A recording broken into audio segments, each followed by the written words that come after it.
You ever notice that the older you get, the more "I'm fine" starts sounding like a crime scene clue? Someone says it and your brain goes, "Cool story. Now tell me what actually happened." Here's the wild part. Your life is full of those tiny lies. From "I'll start next week" to "This doesn't bother me." People are lying to you all day, and you're lying to yourself more than anyone else. But that's not even the disturbing part. Because once you understand how the mind lies, how it edits, hides, and rewrites reality, you won't just spot it in other people. You'll start catching the lies that are quietly shaping your relationships, your decisions, and who you think you are. So let's pull that curtain back and dive into the psychology of lying, especially after your 30s, when the stories get smoother, but the cost gets higher.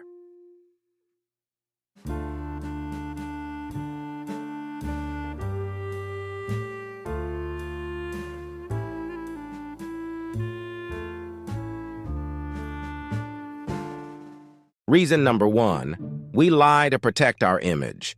After 30, your life has a brand whether you like it or not. You're the responsible parent, the reliable one, the strong one, the fun one, the put-together one. So when reality doesn't match that image, your brain quietly whispers, "Okay, small lie. Nobody needs to know we ate cereal for dinner 3 nights in a row." Lying becomes a quick way to connect the person you wish you were with the person you actually are. It's not always evil. Sometimes it's just your ego putting a soft filter on real life. But image control is only the surface layer. The real trouble starts when lying becomes your favorite way to dodge discomfort. Reason number 2, we lie to avoid consequences and emotional conflict. Kids lie to avoid getting grounded. Adults lie to avoid awkward conversations, shattered trust, and late-night drama. "I didn't say it like that. I was stuck in traffic. I've just been really busy." Sometimes that's true, and sometimes it's a polished sentence covering, "I was lazy," or "I didn't want to deal with your reaction." Your nervous system hates conflict. It doesn't care if the threat is a tiger or a tense conversation. It just wants out. So lying becomes an escape hatch. Reason number 3, some lies are social sunscreen. Think about how many times you've said, "No, you don't look tired. The food is great. Yeah, we should totally hang out sometime." These are what psychologists call pro-social lies. Lies meant to protect someone's feelings or keep social peace.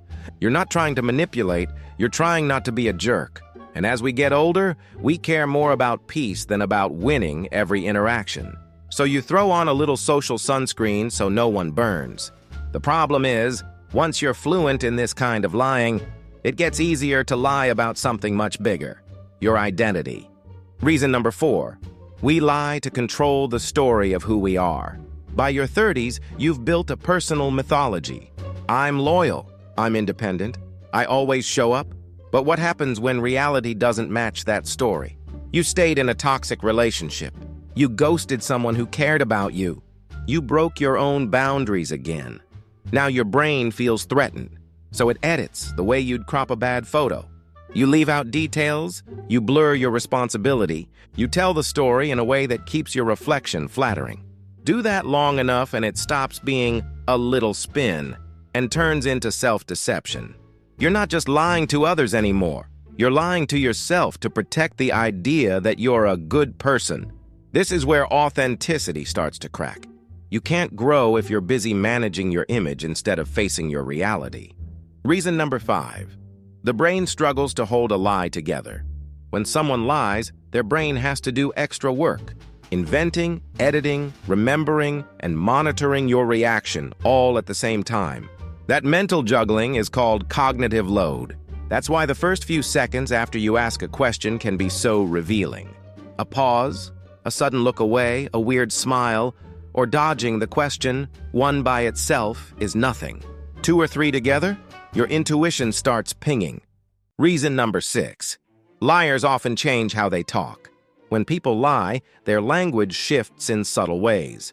They refer to themselves less, use more negative words, and their sentences get weirdly long and padded with details no one asked for. It's the difference between "nothing happened" and "I can say categorically with absolute certainty" that there were no events of any kind in any capacity that could reasonably be described as inappropriate. Your brain hears that and goes, "Why does this sound like a politician trying to hit a word count?" Reason number 7. Time is the enemy of a lie. Real memories are messy but roughly consistent. If I ask, "When did you leave? What were you doing right before? How long did it take to get there?" You might not know exact minutes, but your answers will make sense. Liars often slip here. They underestimate time, overestimate it, or forget that real-life actions actually require time and effort. If the timeline keeps bending basic common sense, your brain gets that little alert. This story may be corrupted. Reason number 8. Interruptions crack weak stories. When someone is lying, they're running the script in their head. If you interrupt with a side question, "Wait, who were you with right before that?" you force their brain to jump tracks. Honest people might look confused for a second answer, then slide back into the same story. Liars often glitch. They restart differently, forget what they said before, or add new details that don't quite match the earlier version. You don't have to interrogate people like the FBI. You just have to notice when reality seems to shift every time you touch it. Reason number 9. Knowing this can make you paranoid. Once you understand lying, there's a danger. You start seeing lies everywhere. But psychology is about patterns, not isolated moments. One odd behavior means nothing. You're looking for clusters, contradictions, and repeated mismatches between words and behavior over time.